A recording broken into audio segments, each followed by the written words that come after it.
Halo teman-teman, balik lagi dengan saya Vicky Andani. Pada kesempatan kali ini saya akan membahas mengenai strategi yang diterapkan oleh Twitter, yaitu strategi dengan menerapkan pendekatan jobs to be done. Oke, lantas apa sih jobs to be done itu? Langsung saja. Pendekatan ini untuk mendefinisikan bisnis dari perspektif apa yang benar-benar penting bagi pelanggannya dan kemudian menjadikan itu sebagai acuan untuk perkembangan inovasi, strategi, juga pemberdayaan sumber daya untuk perkembangan perusahaan, juga memecahkan masalah yang belum ada solusinya. Lantas apa sih hasil dari penerapan strategi tersebut? Pertama kita akan membahas tentang hasilnya dulu, yaitu yang pertama, naiknya jumlah pengguna. Jumlah user aktif Twitter tumbuh di atas 200 juta, naik dari 126 juta pada akhir tahun 2018, cukup meningkat pesat. Dan yang kedua, apresiasi. Pendapatan tahunan Twitter pada akhir tahun 2021 mampu mencapai 4 miliar dolar dan juga saham Twitter telah terapresiasi selama 5 tahun terakhir hingga sebesar 170%.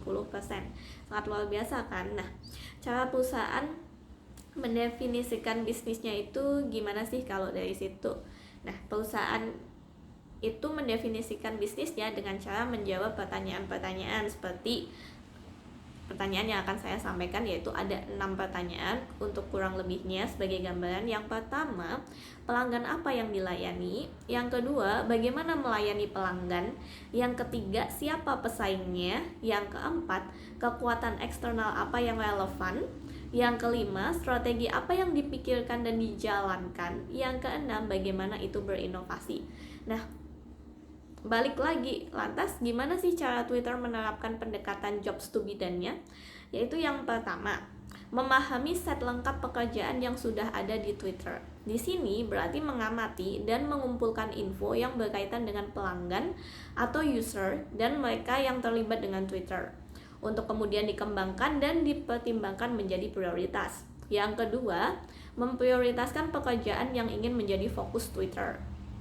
Di sini perusahaan mengevaluasi daftar pekerjaan seperti misalkan seberapa luas hal tersebut dibagikan ke pelanggan atau customer, nilai yang diharapkan, dan di mana Twitter memiliki solusi yang menarik dan berbeda. Hal ini dilakukan untuk mengidentifikasi pekerjaan prioritas.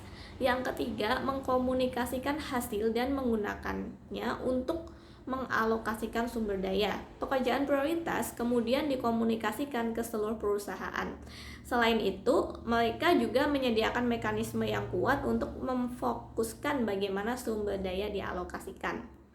Nah, untuk itu ada studi kasus yang cukup menarik, tapi mungkin saya akan membahasnya hanya sedikit, yaitu tentang perusahaan mobil yang mendefinisikan bisnisnya dari perspektif produk dan perspektif pekerjaan. Sebagai contoh, pertama kita lihat dari segi kompetisi. Nah,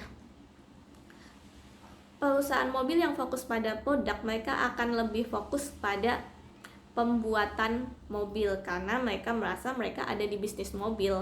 Sedangkan perusahaan yang menggunakan perspektif pekerjaan, mereka akan lebih berfokus ke pembuatan mobil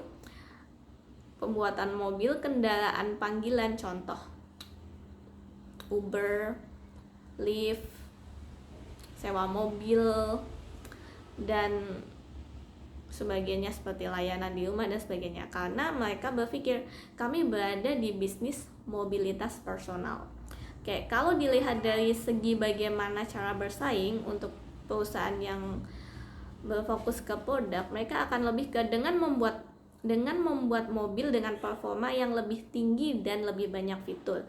Sedangkan mereka yang ada di perspektif pekerjaan, mereka akan memberikan sebuah solusi dengan pekerjaan yang harus diselesaikan konsumen dengan cara baru yang inovatif dan cara yang tidak disangkakan melalui inovasi dalam bisnis ini. Contohnya elektrifikasi, pengalaman pembayaran baru, dan sebagainya, kurang lebih seperti itu. Dan selain itu kita juga bisa melihat dari segi ukuran pasar juga.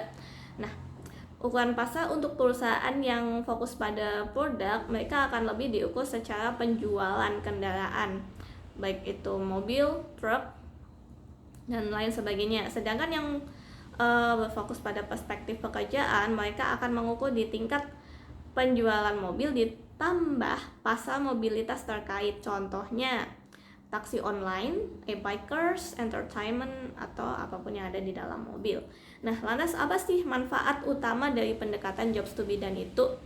Yang pertama, memperluas pilihan untuk strategi dan inovasi. Ini karena pekerjaan menyediakan lensa consumer centric untuk pengembangan strategi sehingga dapat membuka jalan baru untuk pertumbuhan dan inovasi. Yang kedua, berinvestasi dalam hal yang paling penting. Hal ini terjadi karena jika semua orang di anggota organisasi memahami dan berorientasi pada hal yang perlu dipecahkan, semuanya akan melakukan tugasnya dengan lebih baik lagi. Yang ketiga, menyelaraskan dan menginspirasi organisasi. Dengan memperjelas prioritas pekerjaan yang harus dilakukan, semua karyawan akan lebih paham akan tujuannya dan hal ini memainkan peran yang sangat penting dalam pertumbuhan perusahaan. Oke, jadi dari semua itu kesimpulannya apa sih? Yang pertama, yaitu pendekatan jobs to be done menjadi sangat bagus diterapkan karena mampu mendefinisikan bisnis dan tujuan utama apa yang ingin dicapai perusahaan. Yang kedua, ketika perusahaan mampu benar-benar mendefinisikan bisnisnya dengan baik, maka strategi dan inovasi serta integriti perusahaan pun akan lebih berasa sehingga memungkinkan karyawan untuk dapat melakukan pekerjaan dengan maksimal. Yang ketiga, jobs to be done mampu membantu perusahaan untuk menonjolkan kebutuhan dasar pengguna, mengidentifikasi pesaing dari sudut pandang pelanggan, juga berinovasi produk dan layanan untuk memecahkan masalah yang belum ada solusinya karena berfokus pada pekerjaan inti. Oke, jadi kurang lebih itu semua penjelasan mengenai jobs to be done, yaitu strategi yang diterapkan oleh Twitter. Oke, jadi cukup sampai sini. Semoga kita bisa mengambil insight dari sana untuk lebih tahu mengenai strategi apa yang perlu kita terapkan baik dalam divisi kita sendiri atau apalah itu. Oke, thank you, bye bye and have a good day.